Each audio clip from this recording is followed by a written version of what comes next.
Hey YouTube, it's Little Rocker Cutie 2005, also known as Andre here. Once again, I am chilling with Buffy Xena Man, also known as Chris. And tonight, we are going to share with you part 1 of a series we're doing on cartoons. Well, some of our favorite cartoons that we grew up on, some that we remember watching through like the 80s, 90s, and early 2000s. And we also have an announcement to make that we'll also be doing a video on animated movies as well as anime and anime movies. But we're going to start out first by doing some of the American cartoons that we grew up on. And up first is the ever popular, always classic Looney Tunes. Now, what else can be said about Looney Tunes that hasn't already been said? I mean, Bugs Bunny and the gang. I mean, you got him, you got Daffy Duck, you got Sylvester and Tweety, you got the Roadrunner and Coyote, Marvin the Martian, the Tasmanian Devil. I mean, the list goes on. I mean, there's just so many good characters. So many of these cartoons are considered classics. Ooh, excuse me. And it's hard to believe that nowadays there's some of these that have been banned from TV because of parents groups deeming that they're too violent. Now, I'd kind of like to get your thoughts on that. What do you think on that whole idea? I just think some parents are just way overprotective for their own good. I tend to agree. I mean, speaking as children of the 80s, we grew up on these cartoons, and they hold a special place in our hearts. I don't know if I could say for you that they do, but I remember them very fondly. So, as we've said, Looney Tunes, that holds a special place in our heart. It will always rank as the highest on our list if we were to do one. But this is just going at random, so I'm going to let Chris show off one of his favorites. X-Men. 90s. It's like probably one of the best heroes series out there. I mean, how can you not like the X-Men? I mean, Rogue, Wolverine, Storm, Jean Grey. Rogue is just a badass in the cartoons. I mean, Anna Paquin, they turned her into a wuss in the movies. No, they should have done more carefully with that one. Either that or done better casting. Or at least, like, let Rogue use her powers a little bit more, actually. I mean, she didn't really just sit in a plane going, okay, what, I can't do nothing. Mm-hmm. But it can't be helped sometimes, but I grew up watching this series. I remember watching it too, every Saturday morning. And I always look, my favorite character in the series was Rogue. Mine too, actually. And I love the story centered around her, and it's like, Rogue, go! But then there was like, it was like this, frog in my throat. But this series went on for like 5 seasons. Well, there's five volumes of that. I'm not sure if it's 5 seasons, but That's according to the internet, but I just go away with the internet said. Well, can't go wrong there. Yeah, but good series. I miss it. Definitely a decent series. Yep. It was one I liked too. While you're going on about X-Men, what's next for you? X-Men Evolution. Ah, one I know a little bit about. Just basically, they're teenagers. Except for Storm and Wolverine, they're the teachers there, and they're learning how to use their powers, and mutants are just coming out. And again, they made Rogue in this TV show a badass. Once again, my favorite character in this series. They made her such a badass. And my second favorite would have to be Kitty Pryde, also known as Shadowcat. I'd say my second favorite would be probably Storm. Storm's just badass no matter how you put it. I mean, the movies, Halle Berry did such a good job. I mean, the 90s cartoon, she was phenomenal. This one, it's unbelievable. I mean, they hardly changed Storm's character. She's always just a badass. Yep. This series one, let's see here, I think, for 4 or 5. Four, possibly 5. I want to say 5. So do I, but I have to look it up. This is season 3 I have. And this is like one complete series they released. There's DVDs and VHSs out there, but they never released the last part of this. They never released it to DVD, or they never released it. Period. They showed it on TV after that. I was about to say, did they even air it on TV? Yeah, they aired it on TV, but they did not release it on any format. Oh wow, they need to. Yes, because. Well, thank God they released this, because my favorite episodes on this were Rogue, Powers. Let's see here, how should I put this? The people, the personnel. Every time she touched a person in this version, she absorbs powers of personality, and I remember that one. She absorbed so many that they started to fight their way out. Yeah. And she goes crazy, and she fights the X-Men. And she kicks all their asses. Yeah. It took Wolverine talked her down, and Professor Xavier erased the personalities in there. And this is like this, and a little later on, one of my favorite villains, Apocalypse, makes an appearance.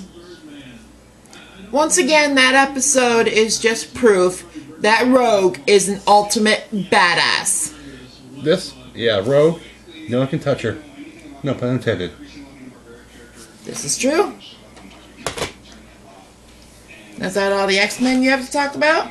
Well, I don't have it on DVD anymore. Don't know what happened to it. I have a theory, but when I say it out loud, I might start yelling, screaming, and be bitching. But Wolverine and the X-Men. Keep it cool. Wolverine and the X-Men was the Nickelodeon show they released a few years ago that went for 1 season. As I say, that was on the Nicktoons channel. Yeah, but they only did 1 season. They were going to do another one based on the Age of Apocalypse story arc, but they couldn't agree on a budget, and therefore it got canceled. Didn't they have all the volumes out? Yep, and a complete series. Your ex sold them, didn't he?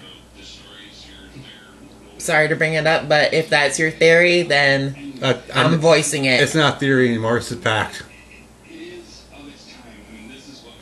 Anyhow. It was badass. It centered around the Phoenix Force destroying the school, and the X-Men separate, then they get back together. One bad part is they didn't use Rogue a lot. Don't they have different ones in there too? Oh, they had Emma Frost in this series. Well, I remember Emma Frost being in there, but I mean, like... There's Nightcrawler.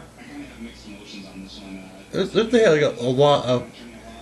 Well, Professor Xavier was in the coma, and he's in the future timeline itself too, fighting them. Right. With the new X-Men. And Firestar from Spider-Man and His Amazing Friends makes a cameo in that. In the future world.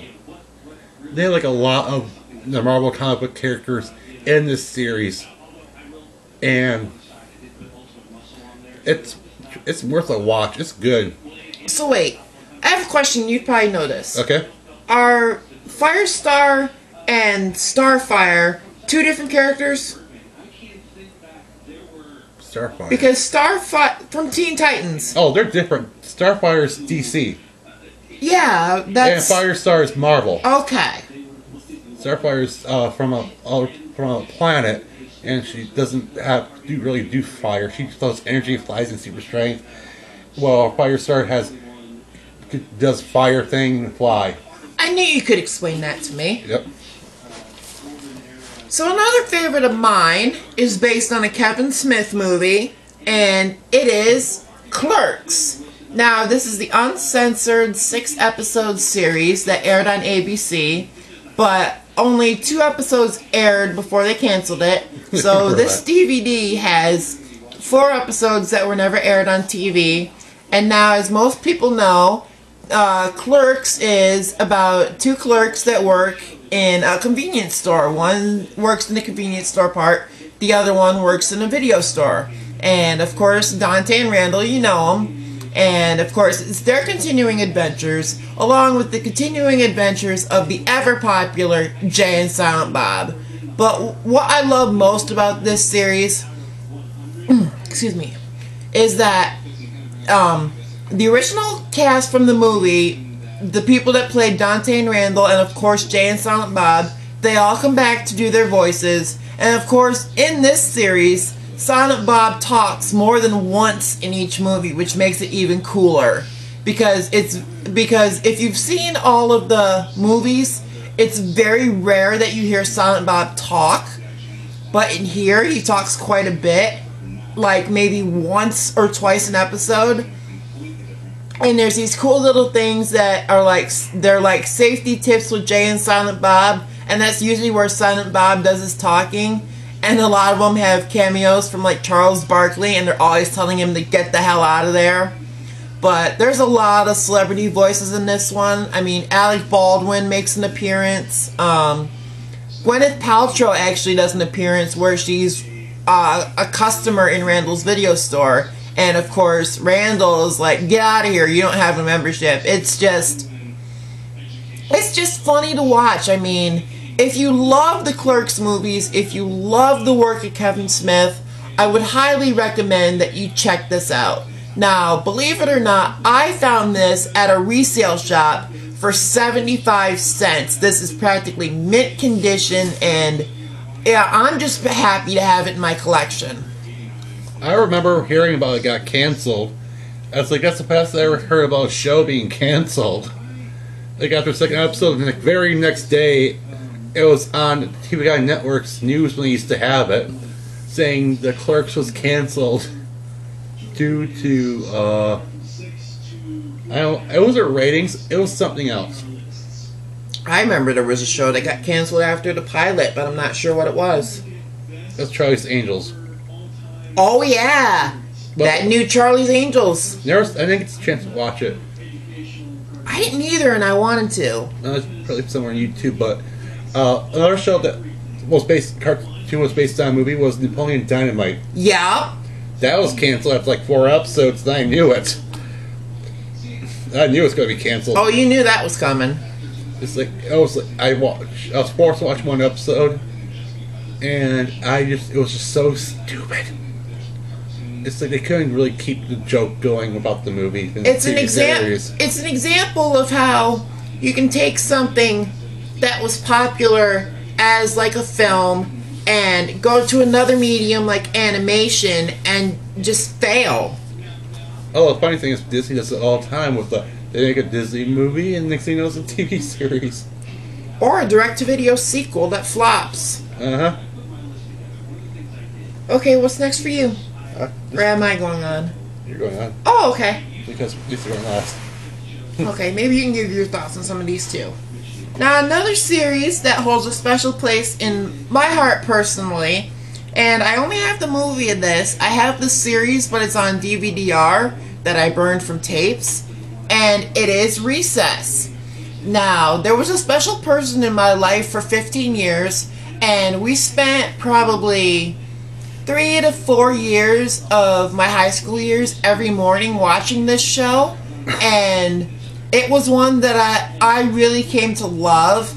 I mean, the leader, TJ, he was just one of the coolest characters I'd ever seen in a cartoon, and Spinelli, she was just like the toughest kid you'd ever want to meet, and I really don't know what else to say on this series, but it centers around a group of 4th graders, and it's mainly about their recess time.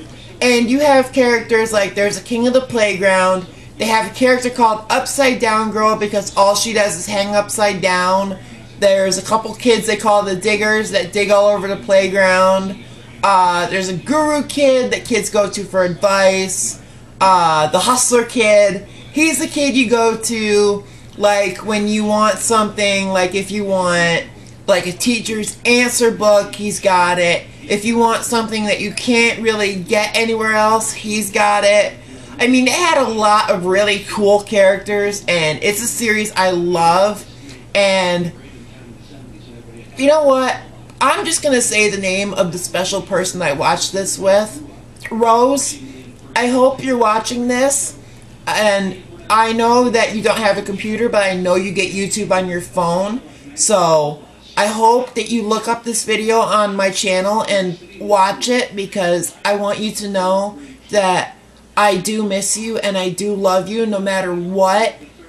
But that's just me speaking from the heart, and especially when it comes to this series in particular, it holds a special place in both our hearts, and I really don't know what else to say on it. Well, I used to watch it, but like one of my favorite episodes was when they were copying up this book series, the Barnaby Jones. Oh, the Barnaby Boys! And they're trying to solve this crime. And one of my favorite lines from that show was Gretchen was talking about she read the book series. She's like, right after I read the book series, I read the book series, of course, after dinner and before. Yeah. After dinner and before bed, and after homework was done. It's like, oh wow. I think my favorite one would have to be the one where it's revealed that Spinelli's first name is Ashley, and she has to join this group of really prissy girls called the Ashleys, and it's just brutal what they do to her. It's funny to watch, but it's just brutal at the same time, because these 4 girls are just like major bitches, and it's just so funny to see. I just remember they had these, like, she tried to run, these 2 like older girls grab her and drag her off. Yeah. And she's like, no! Kicking and screaming the entire way. Yep. Another one that's kind of special to me, it's one that I happen to love. It's the Powerpuff Girls. Now, this is also the movie. I don't have the series on DVD. I don't have it on DVD-R either, although I wish I did. I know there's a complete series out there, and I would like to have it, but I don't know how much it costs on Amazon. But basically, this one's about 3 little girls. They're kindergartners, and they have superpowers. And they have to save the city of Townsville every day from evil villains like Mojo Jojo. There's this group of green thugs called the Green Gang, and a dude that looks like the devil that speaks with a female voice, and his name is Him. And Princess Lady. Princess Morbucks, yeah.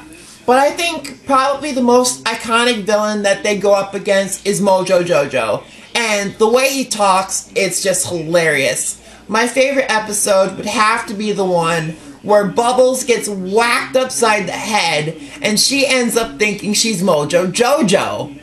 And she takes out both Blossom and Buttercup, who are her sisters, and she's wearing Mojo's clothes, speaking like him. Meanwhile, Mojo's got a towel around his head covering his brain, which is why he wears that thing on his head, because he's like this super brained, like super smart monkey. And he's also wearing a towel around his body because Bubbles took his clothes. And of course, she keeps talking and talking and talking.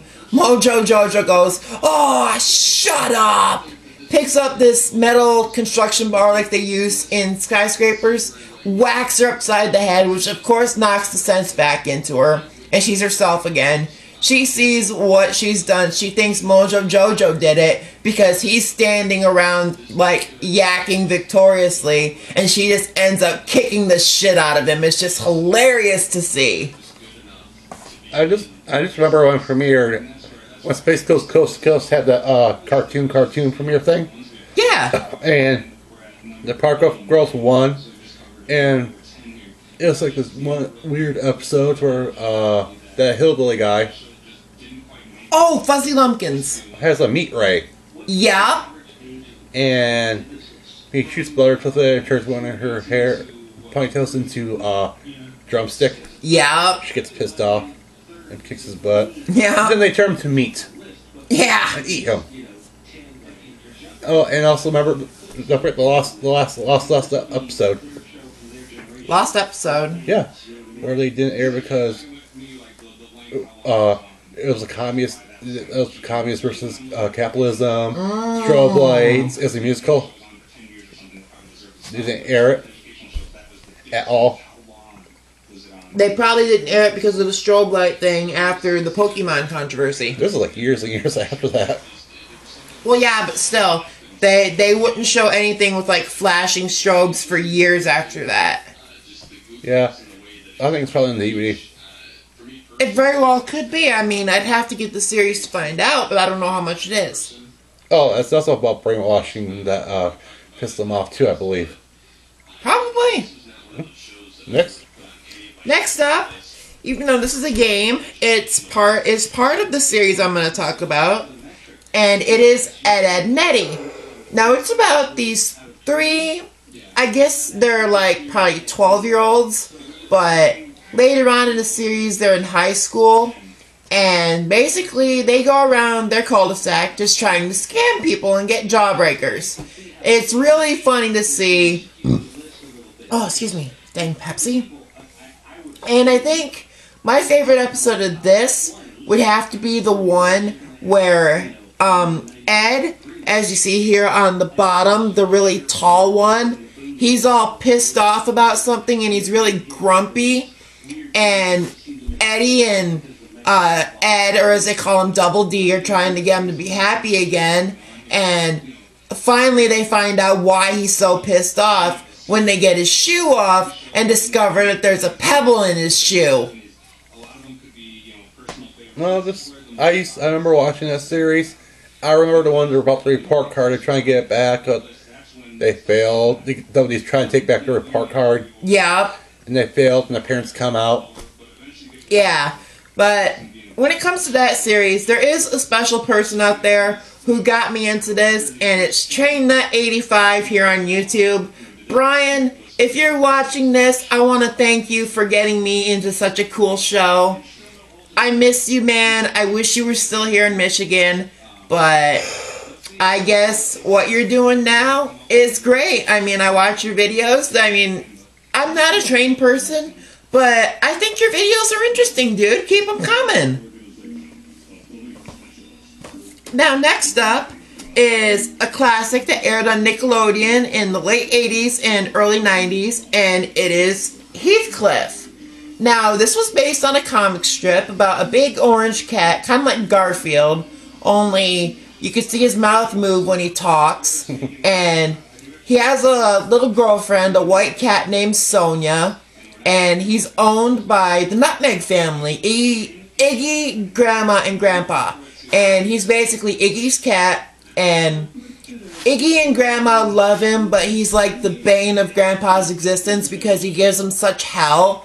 But it's just really funny to watch. And this also had another show with it called Cats and Company, but it's also known as the Cadillac Cats. Now, I couldn't tell you much about that one because I don't remember it as much as I remember Heathcliff. I would have to go back and actually put this series in and watch it to really remember it, but I think that's really all I can say on Heathcliff.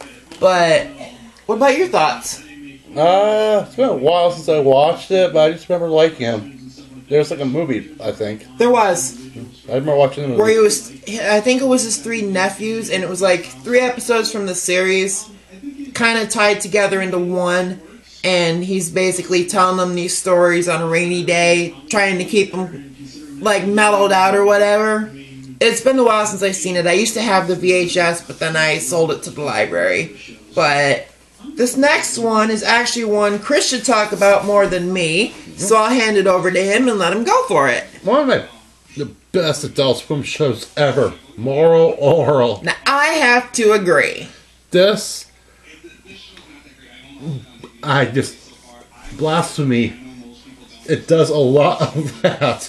Yes, it does. It makes fun of Protestants and Jews for Jesus and Jews and Catholics all in one series. But it's so fun to watch. I mean, like in the first episode, they go dig up the graves of the dead people and they steal a book from the public library, which I find so funny that there's a necromancy book in the library. And Oral reads it out loud, and when they dig up Joey's dead grandpa, and Joey says, "Oral, doesn't sound very Protestant." Well, at least it's not Catholic. Catholic. And then later on, here's another thing that they found Catholics about. They had these crackers. You want some Jesus? Jesus. He's like, oh no, Reverend, it's Catholic free. Oh, okay. The Ten Commandments episode where he breaks all the commandments. He's trying not to do the "thou shalt not kill" one, and he ends up doing it in front of Oral's dad's car. And Oral's dad goes, "Oral, you killed a man." "I did." "Yippee! I'll see you in my study." "See you then." The crack one. Mm-hmm. Oh God, that's so fun. That was so funny at the end. This is jive. Oh, He's so stoned up. He still says, I'll see you in my study," and he goes, "Gulp." I like the one part in that. "I want you to know I love you." Shut up, Jesus. Whee! It's usually funny when Dad takes him to the study. And on the Ten Commandments ones, after he got spanked, you're like, "Dad, I was going to repent." "Oh, why didn't you say so?" "I tried to, but I couldn't get a word in edgewise." "Oh, well, once this thing starts, it's kind of hard to hear." "I kind of guessed that, Dad." There's supposed to be a volume 2 of this coming out, and hopefully, I hope it comes out soon, because I'm thinking that volume has my favorite episode of this show, where Oral has this record, and it's called "Turn the Other Cheek." Oh God, we watched that last week, and he's fat. Tells him if someone makes a fist, attack, and he does. And this one scene, this cat is swatting at a barfly, and Oral punches it and kicks it. And he goes, "Turn the other cheek, turn the other cheek." Or the scene where his mom's dusting, love to dust, and she's holding the feather duster in a fist. Oh yeah. Oh God, there's so many good ones. There's like one where Oral somehow gets like the Figurelli segregated from the town. They get their own things, and everyone the kids start dressing like them and calling them Figurellis. Yeah. And after they burn down their house, then the town catches on fire because the fire department was too stupid to put out the house. And the pastor tells Clay to bring Oral to the church. Right. Town meeting. Mm-hmm. Gulp. And he goes, "My name's Oral." "Oral." Gulp. And when we segue back to it, the entire church is filled up with people with belts, and Oral's rubbing his butt. It's like, holy crap. That must have hurt. It's like, what, next? God, that's a show I will love to see again. New episodes, which supposedly they're supposed to be. Aren't they supposed to be doing new episodes? Yeah, that's what they said. Mary Shelley's Franken's Hole at the end of the Halloween special, that there's supposed to be new episodes of Oral coming soon. Well, that'll be cool to see. That's like almost been a year so far. Right. And I look forward to it. I do too. Now the next one is one that both of us know quite a bit about. It is Family Guy. And of course, we all know the story of this one. It's the Griffin family, led by the lovable oaf, drunken Peter, and his doting wife, Lois, who cares about her family and doesn't understand why her baby's trying to kill her. Or does she really know? I don't even think she knows. Nope. She thinks they're all toys he's got. Yeah. I remember this one scene, there's a dream. She goes to this room and someone gets this secret panel and all these weapons, and he turns around and she's like, "Stewie, what you got all these weapons for? What's with that accent?" And then she goes, "Oh my God, I have an evil baby. I shouldn't smoke pot while I was pregnant with you." She seems to have a drug problem. Like one scene, Peter goes, "Where'd you get the tattoo from?" "I don't know, Peter. Meth is a hell of a drug." What? Isn't that the one where she's trying to be a model? No, this is like later. This is during a sex talk. Oh. When she's being a model, the Cookie Monster. Oh yeah, the Cookie Monster. He's in rehab for cookies. Yeah. They found cookies and he starts freaking out. Starts eating them. They grab him, throw him in the bed. He starts yelling. They start yelling. He starts like, "You're Nazis, man! You're all Nazis!" Then later on, you see him in the bathroom stall with a spoon and cookie dough. Come on, come on! Don't look at me! Don't! This is like. It's like when Family Guy returned. I remember watching the episode, and Chris, Stewie, and Brian are watching the kids, and they went to Chris's dance. Chris got in trouble for something he didn't do, and Stewie. That's the one where Stewie's spanking him in the car, isn't it? That's what I'm getting to. And Stewie goes, "You want me to pull over? We will pull over. I don't care what you do. Oh, we're pulling over. We're pulling over. Pull over." Then, if your teacher's asking you about your bruises, what do you say? I got hit by a baseball. And Brian's in the back of the car smoking a cigarette going, how much longer? I like the one, it's kind of the Fatal Attraction spoof where Meg is attracted to Brian. Oh, yeah. Oh, God. I don't know what they're like, it's like talking to Brian. Brian kept saying the wrong thing, kept punching him. She made me eat her hair pie. No, it's okay. Stewie had some too. Stop punching me! Oh, Jillian. When she was like the dumbest, funniest person on that show. I like the part where she's making lemons. She's like, they're so good, but what if so many lemons don't have to die?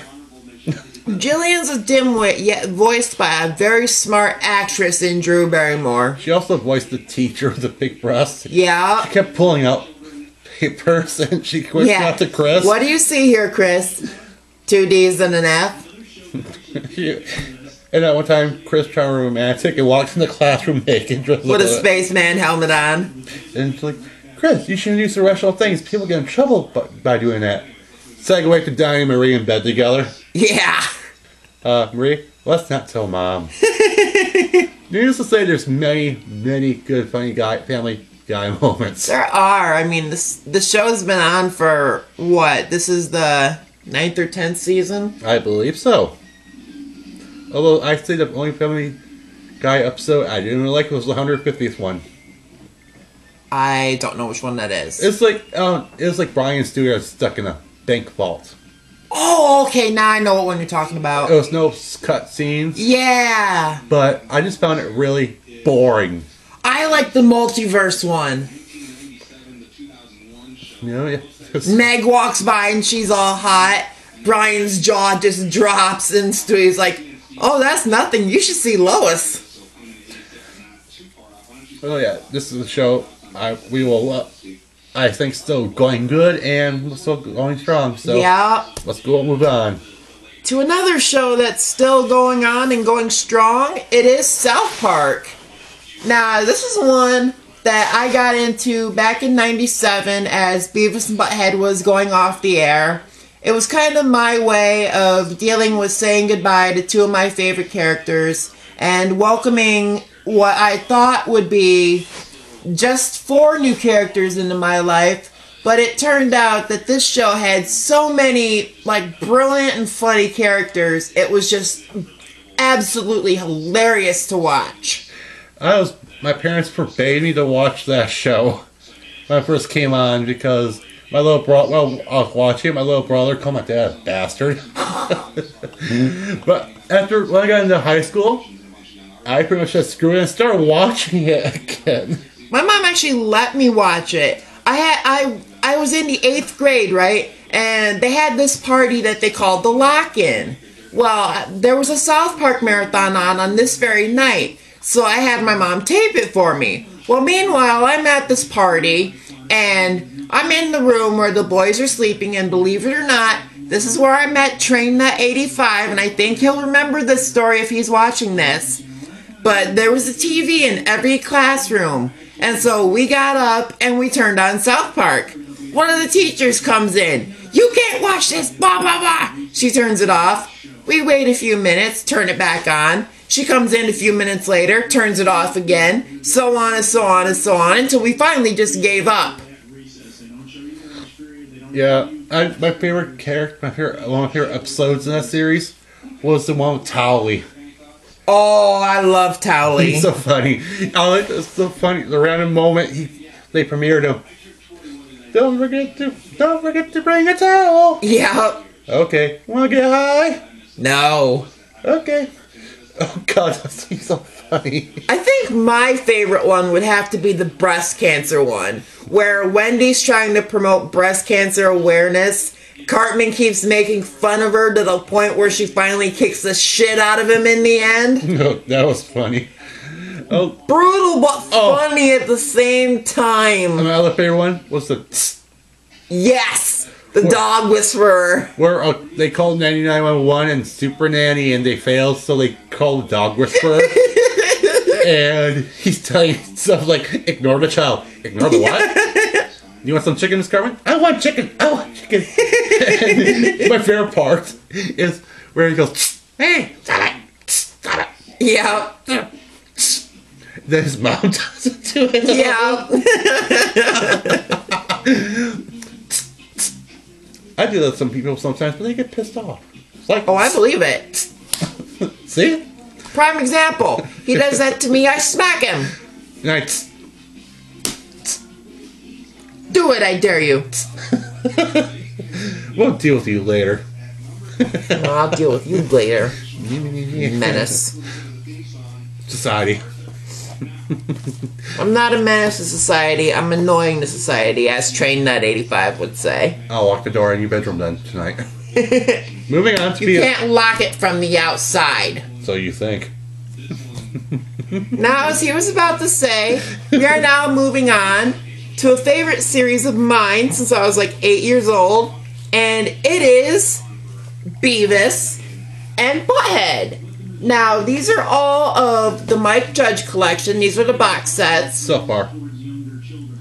Actually, no, this is all the classic ones, but they're edited versions, and it's not the entire series. They released another one, remember? Yeah, that volume 4 with all the new ones. Right.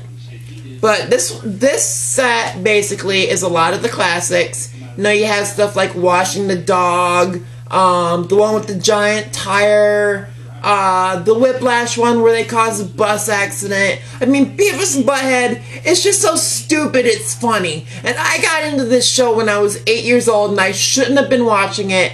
But then again, I was also watching it with my mom, who herself thought it was so stupid that it was funny. So we kind of both got into it and really began enjoying it. And I also have here the movie Beavis and Butthead Do America. Now, this is the movie, of course, of Beavis and Butthead, and they're going across the country trying to find their stolen TV and all the mishaps they get into along the way, even ending up at the White House where Butthead gets thrown out a window by none other than Chelsea Clinton after he hits on her because he's walking through the White House and he goes up to the second floor where the president and his family live. He opens the door to Chelsea's bedroom and he sees her. He goes, whoa. And he goes, hey, baby, I noticed you have braces. I had braces too. The next scene, you see Butthead flying out a window. He's like, that was cool. Yeah, I was in much of that show. If I did watch it, it was for Daria. And speaking of Daria, we have here Daria. This is the complete series. It's all 5 seasons plus 2 movies. And this is a series that both of us know quite a bit about because it helped us get through high school. Oh, God. I couldn't survive high school without that series. Oh, neither could I. Neither could I. She taught me how to be sarcastic. Yep. Most teachers didn't appreciate Daria lines thrown back at them. I guess my favorite character was Jane because she taught me how to look at the world with a sarcastic eye. I like Dorian and Jane. They were like my favorite ones. They were like the best characters. Yeah, it's like so refreshing to see like an outcast just like us. It was. and have a friend, and like they didn't really go out much. I didn't really go out much in high school. I wasn't really a big partier. Neither was I really, except for like the dances. I mean, I didn't go to the high school parties and stuff like that because I was never a big drinker, and I really don't like the feeling of being drunk, to be honest. I mean, if I'm drinking with him, it's a different story because it's fun. We get to laugh, have a good time. Mostly at me. Yeah. You do the craziest shit. Well, but we'll leave the robbery out of it. Yeah. Oh, but just so many good episodes of Daria. There's just... It's hard to pick just one. The musical one, I loved it because it's so unexpected and so good. Especially the God Damn It song. Yeah. Manly song. God damn it. Oh me, oh my. God damn it. We hoping you die. The manly one. Yeah. Well, God, there's like, whoa. There's a lot. The first one. I like the part at the end of it. The big rat rainstorm's over. I think you hurt your car. The Epsteiners one was funny too. I like the one where Daria's a bridesmaid. Red rum. Red rum. Or, oh, Miss Scarlet, you look prettier by the minute. I will kill you and bury your body in this dress. Oh, partly walk in and say, we plan weddings, not funerals. I'm in the wedding. The chambers, whatever. She's like, and she types. Goes, oh, there you are. Pity. They're such lovely dresses, too. The plastic surgeon. Yep. But back to the bridesmaid one for a minute. My favorite line in that one is when they're coming up to this huge hotel where the wedding's at. Daria just looks at it and goes, we are now entering hell. Please keep your hands and elbows inside the car. Oh, the plastic surgeon one. Where like Gwen wants get like $6,000 get plastic surgery, and the funny part is she does the same thing to Daria to remodel her the computer, and it turns her into Quinn. Yep, and then at the end, at that visit, she gets her breast implants. Yep. And of course, what was it? The one they both got routed. Yep. And she brings out these tablets. Yep. Like the 10 Commandments. Yeah. Does this mean we get to wander around in the desert for 40 years? You know how many rules you've broken? How many, Dad? And which ones? What does it matter? Oh, God. The last episode was sad. The movie, the college movie? Yep. Yep. The end of an era. Yep. Especially for me, because I'll tell you something funny. According to the storyline of the show, Daria graduated in 2002. I myself was originally supposed to be class of 2002. I slacked off a little bit, ended up becoming class of 2005. But I don't care either way. I graduated high school. I made it out of there. I'm happy I'm out of that hellhole. And that's all I really had to say. High school, Daria was a staple of our high school years. Yep. When they rerun it, I was happy. But when they stopped, I was pissed. But you know, when they canceled it, it was for more real world. It was. So I heard from you and other people. I mean, a lot of fans, including myself, wanted to see the gang in college, at least for one more season, just to see what their college life would be like. I think that would be so cool. But there was supposed to be a spinoff, remember? Spinoff? Yeah. Oh, the Mystic Spiral spinoff. Yeah. Which they never did. There's a script and a DVD of it. Yeah. And when this was released, I was just thrilled. Oh, and the pilot episode, too. Yeah, the pilot episode, Sealed with a Kick, which is all in black and white. It's like an animatic, but it's still pretty cool to see, and it's awesome to have it on this set.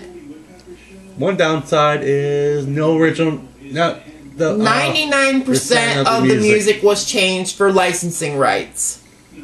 Which sucks because, as Daria purists, which we are, we like having the music with the episodes, which is why I'm working on a little personal project of my own.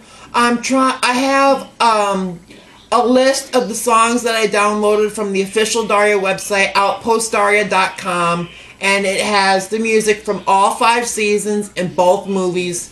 What I'm trying to do is download every song and make soundtracks, but I don't know if I'll ever be able to do that because some of the songs are kind of hard to find.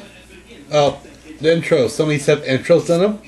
My favorite one is the wedding one, where Doria's the bride and Jane's the groom. Yeah. And Doria says, "Did she rent the Mercedes?" Jane, "Yes, dear."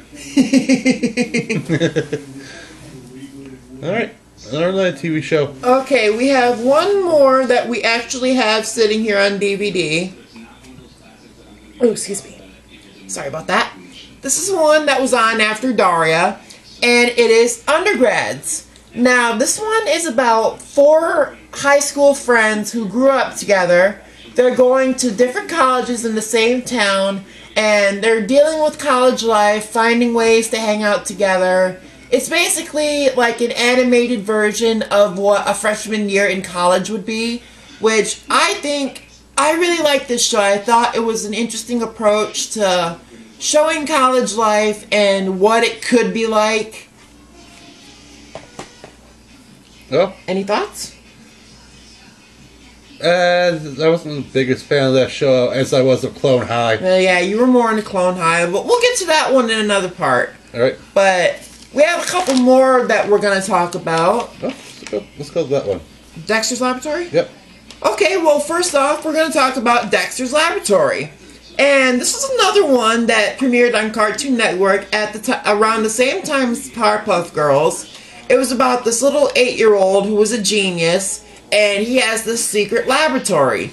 And, of course, he has a sister named Dee Dee who likes to break in and destroy things. I remember they broke into the lab, and first episode, and she took this thing and changed it to people and animals. Yeah. And they kept changing back and forth, and I remember the mom yells, "Brush your teeth." One's a Tyrannosaurus Rex, one's a beaver. Yeah. Going, shh. I want to try. Or there's the one where she wants those cookies that Dexter invented that make mice giant. Yeah. And Dexter's like, "Are you a rat?" Dee Dee goes, "No." And here goes Dexter. "Then you cannot have a cookie. Now get out of my laboratory." One of my favorite episodes was like it took actually a rare whole hour to show it. It was when Dexter woke up this monster in this volcano, and they had to form like a Megazord to stop with his family. Oh yeah, I remember that one. But it was like the Lab of the Lost was one of my favorite ones too. It's like, that's a big fucking lab. Yeah. Although I'm trying to think where he put it. Right. It's just like it's behind a bookcase. In a small house, as you see in the show, where could you hide a big laboratory like Dexter's got? Behind a bookcase, nonetheless. Unless this power's underground. Right. I don't see how that's possible unless like a Doctor Who thing. I don't either. I mean, unless like he says, like a Doctor Who thing, like the TARDIS. Bigger on the inside than the outside. Okay, where should we go next? Animaniacs. Now, Animaniacs is one from Steven Spielberg. Came out probably half a year to a year after Tiny Toon Adventures, but it was one that was just as funny and just as lovable. Had a lot of wacky characters and funny moments. It introduced us to Pinky and the Brain, no less. But I think my favorite sketch, and I'm not too sure about you, but it's the good idea, bad idea sketches. I like those. Good idea. Throwing Penny in the fountain. Bad idea. Throwing your niece Penny in the fountain. It's time for another good idea, bad idea. Good idea. Stopping to smell the roses. Bad idea. Stopping to feel the roses. I remember the teacher one. Where they got this teacher to tutor them. And at the beginning, they're doing Pledge of Allegiance. They repeat after me. And they repeat after her. It's like, no, no, no. Yeah. No, no, no. It always makes me laugh in the 50 states. Oh, yeah, I remember that. I watched that the other day. I was just like, I would say, Lindsay, Michigan. Yeah. Then there's the one with the countries of the world. Yeah, that wasn't as fun. I know, the States one was better, but... Although, I don't know how they got all those fucking countries. I don't know. It's like, I was like, I would have gone crazy after, like, Europe. Either the voice actor studied, or he had a book. I probably a script, more likely. Probably.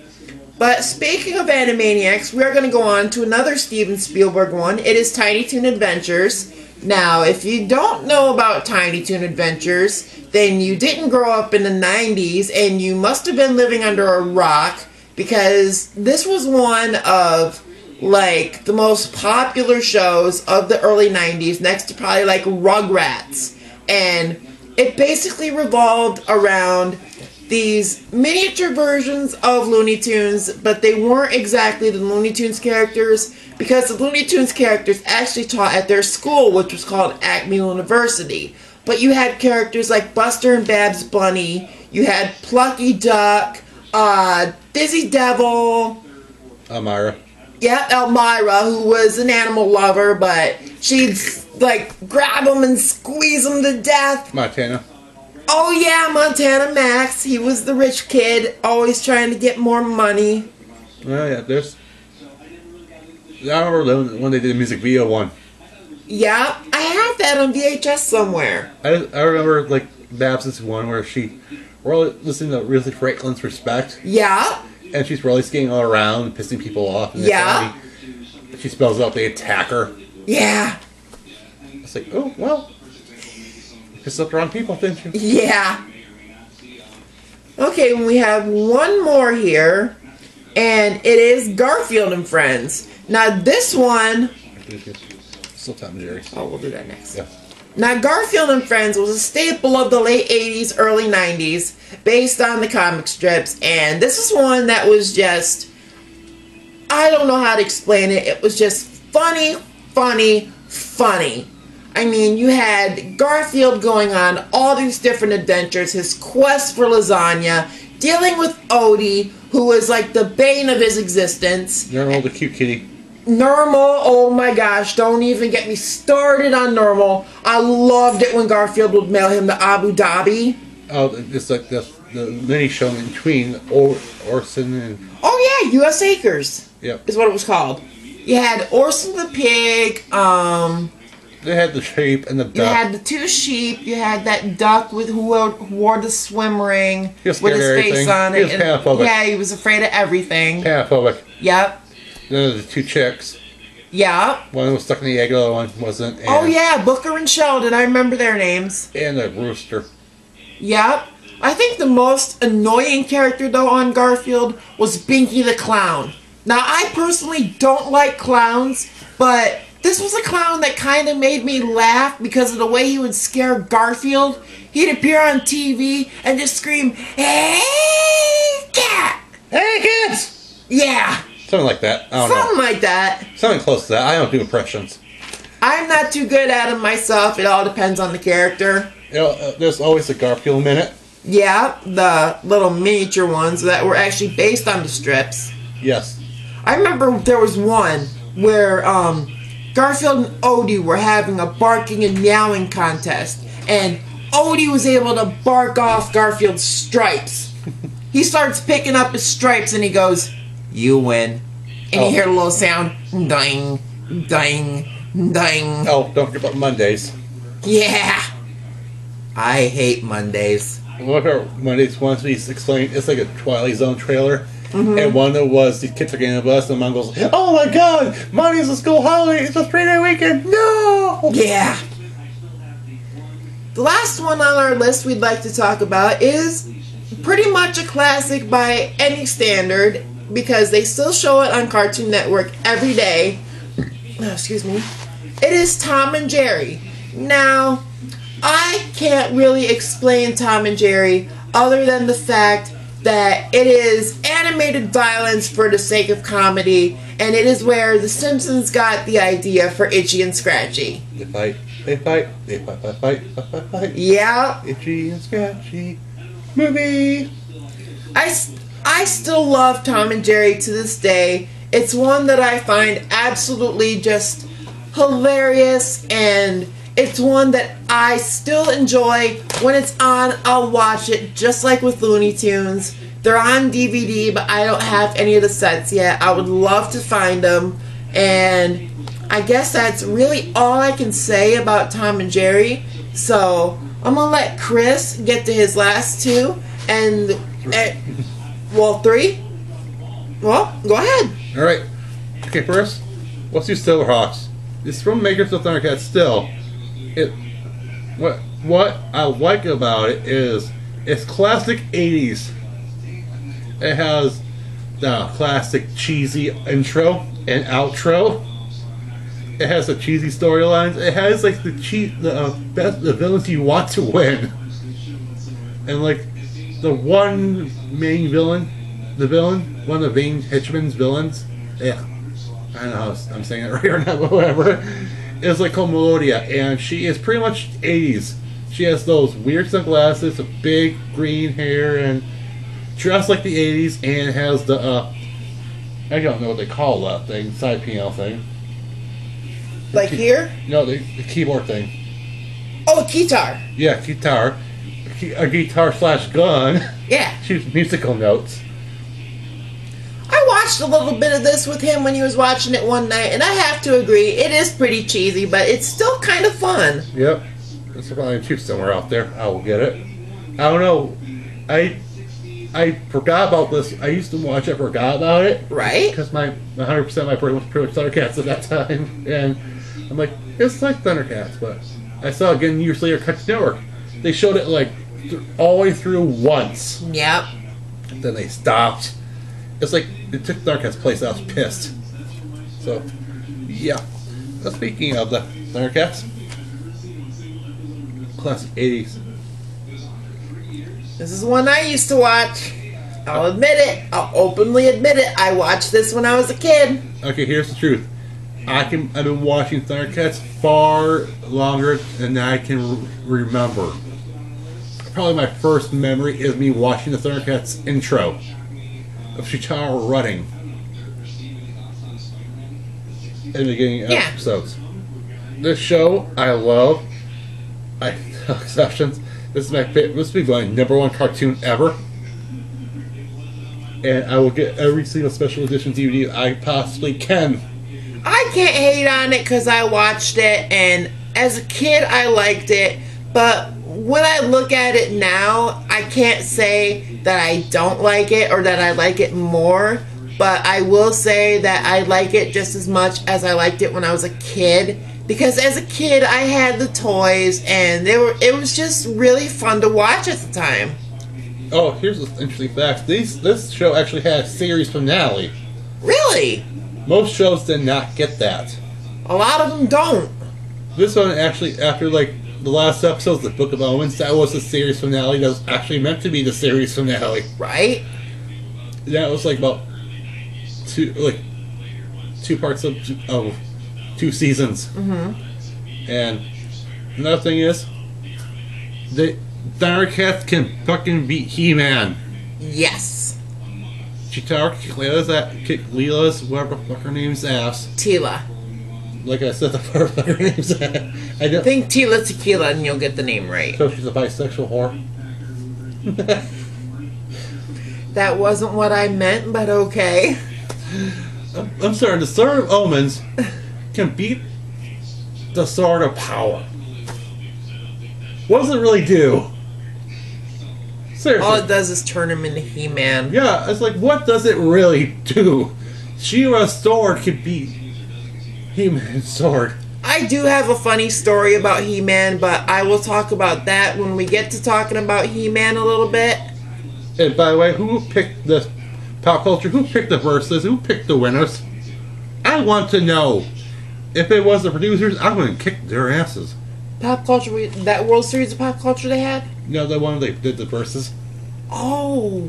when, like, Urkel. Oh, I know what you're talking about. I remember that. I'm like, who picked the winners? Yeah, that's what I was wondering. Anyone knows, please tell me so I can kick their ass. I mean, if the producers or the stars picked, as like, what the hell is wrong with you people? Right. The star always says so much, especially with the Ivanero alone, he kicked Internia's ass. Oh, yeah. I better stop now. I'll run on for this for hours and hours. I don't blame you. We've done it before. Yes, we have. We watched it once. Yep. Together, when living together at Timbers. We saw that. We both yelled, "What?" We were ranting and raving for at least an hour. Yes. And we were like, who picked this winner? Who picked the fucking winner? Well, look at what happened when they did Freddy Krueger versus Jason Voorhees. Right. Jason won that one, and we ran it for another hour. Yeah. Come on, Freddy would beat Jason. But that's for another topic for another day. Yeah. And we don't have like an hour on this chat. We don't have the time. Finally, this is the new Thundercats. Now, I like this one. It's often called Thundercats 2011. Yep. But this is a new series. I enjoy this very much. As a hardcore Thundercat fan, I saw trailers for this. I thought, I want to watch it. And myself as a Thundercat fan, when I saw the trailers, I had to watch it too. I made him watch it. Well, actually, no, you didn't. The trailers. The trailers you did, the series you didn't. I felt down like, watch and shut up. He's like, okay, don't hurt me. I'm like, boom, watch and shut up. But it's an interesting new twist to Thundercats. I mean, like, they don't get all the powers to Star Omens at once. He's doing a journey to unlock all the powers, everything the Star Omens can do. And the Thundercats, it just starts out with Chitara and Tigra, Snarf, and the kittens. Then they meet Panther later on, and they find Pumara much later on too. Ugh. I'll explain Pumara in here in a second. And they're looking for these stones that can, well, pretty much destroy the universe. Right? But Lionel gets one, and Mummer got one. Because Pumara turned out to be a traitor and, well, joined forces with Mumra. If you haven't seen the end of season 1, there's a spoiler. Yes. And Chitara kicks ass in this one much more. Yes, she does. When I saw the clips, I was like, holy crap, Chitara's kicking ass. Because it's not unlike the 80s version. They're actually showing fight scenes. Yep. No, psh, psh, psh, psh. Fist to face type of fight scenes. This series also had good voice casting, in my opinion. I mean, you have Will Friedle from Boy Meets World as Lionel. You have Emmanuel Shriequi, who played Carly in Wrong Turn as Chitara.